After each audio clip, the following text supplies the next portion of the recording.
Guys, I found Anthony, bro. Oh my goodness. Shoot. No, he's here all the time. But like, like finally got some time to chop it up with him.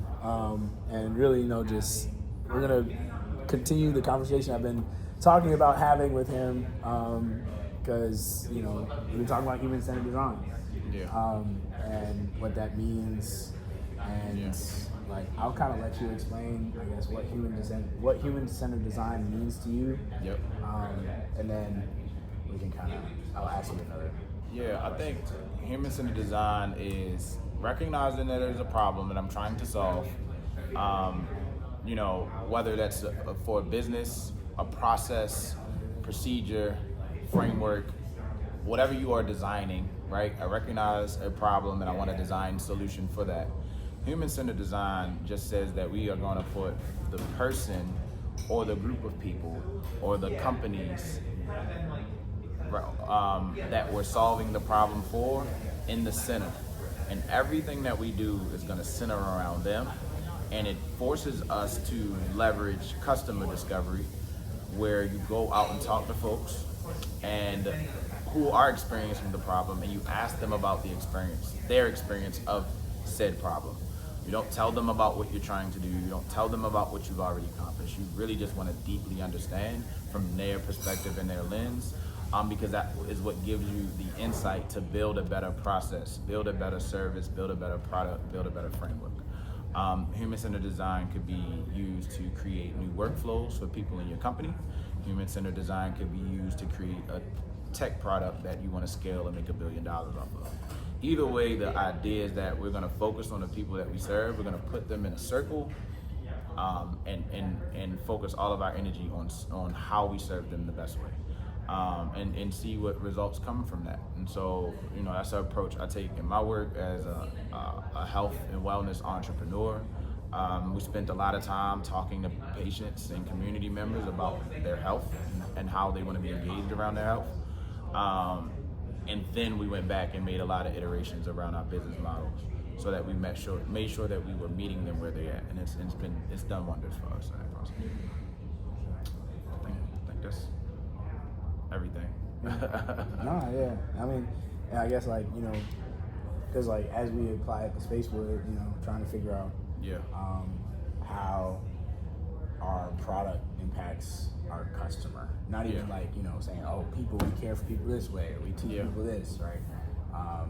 And we've been working on that. Yeah, for sure. Yeah, and I think the unique space that you find yourself in is usually, when we think about human-centered design, it's from a social or environmental impact standpoint. And so you think of who the people you are impacting, but at the same time, your customer is probably not ever going to be people that are community members, right? They are people there are companies that are building in space, and you're solving problems for them.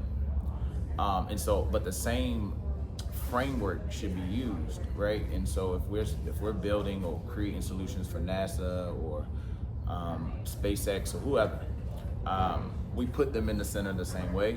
We want to deeply understand their problem and how they're experiencing it, and then create a solution that addresses it. It's not just for impact, but it allows you to build a better product.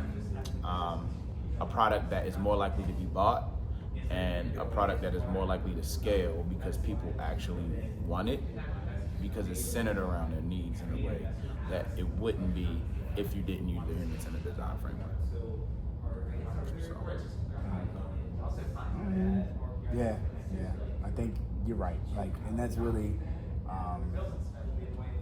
it's okay, let's see what we can do. I mean, it's not defined, it's not perfect, it's not something that it's gonna come, but it's developing, right? So I guess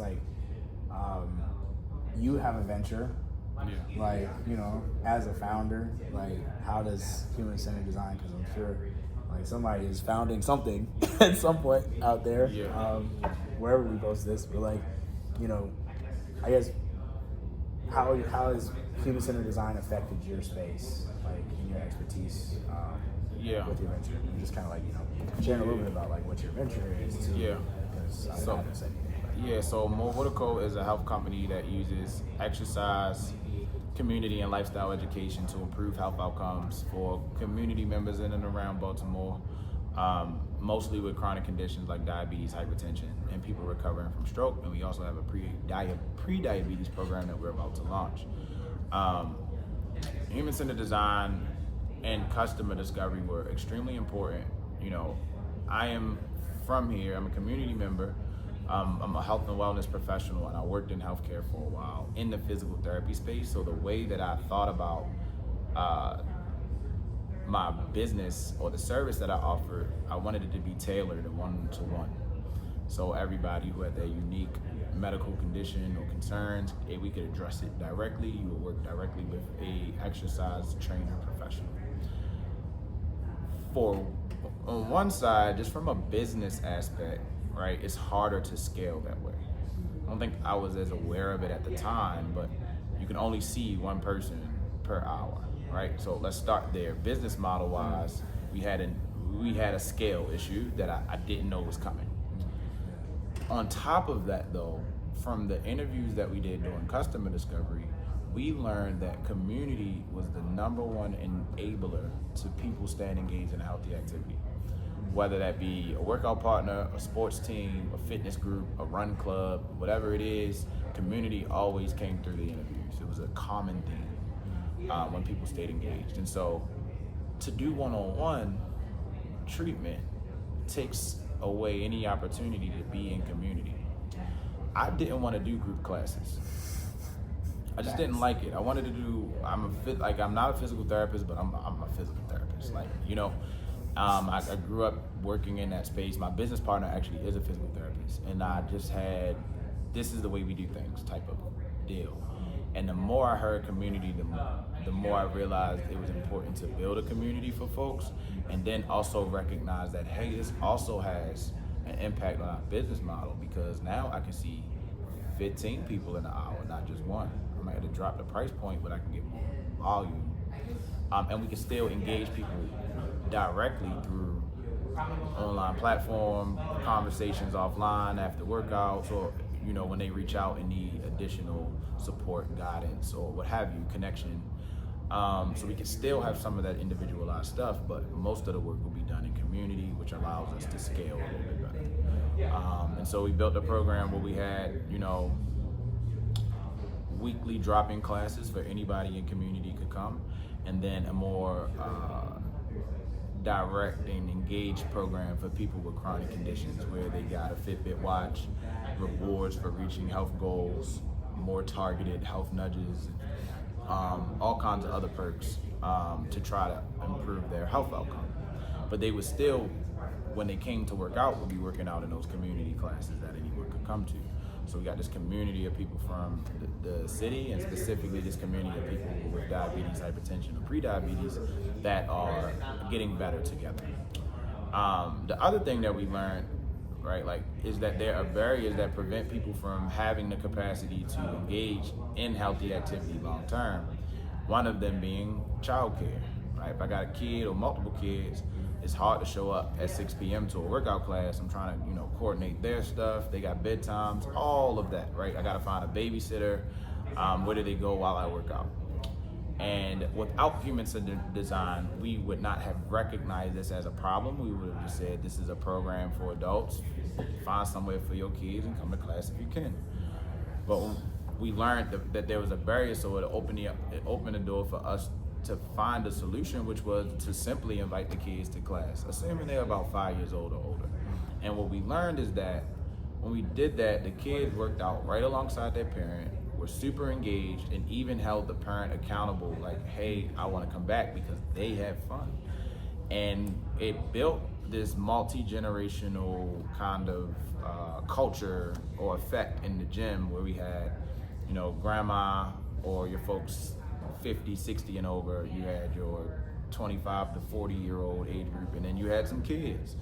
And I think that's truly community. I think that's how we get healthy as a community together. I think if we're able to scale that, could be super impactful. And so, yeah, human-centered design and customer discovery helped us get to that point. And without it, I don't know if we ever get far at all. So. I mean, goodness, yeah, like that's where I want to be, you know, like definitely like in a place where the business is driving the touch, basically. Yeah. And the touch is organic, right? Yep. Real. So. Yep. Keep doing what you're doing. Keep asking questions. Keep being curious. And it'll happen. Trust the process. Appreciate you. All right. Anthony Waters, ladies and gentlemen. This is the man. We'll see y'all next time. Bye. Shit.